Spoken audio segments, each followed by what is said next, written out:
بالنسبه لعجين تاكوس نحتاج 2 بيضات، 2 كيسان ونص دقيق، معلقه ديال النخاله ونص ديال الحليب.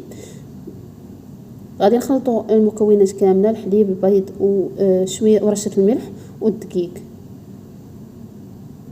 بالنسبه لهاد النخاله درتها باش يعطينا خبز كومبلي.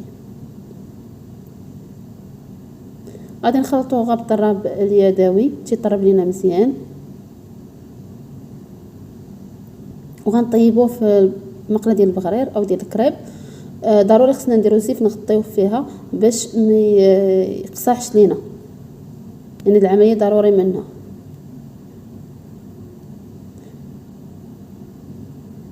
كيجي تقريبا بحال الكريب، وضروري تنفخ لكم شويه بحال هكا باش تاكدوا راه العجين ديالنا او الخبز ديالنا ناجح 100%.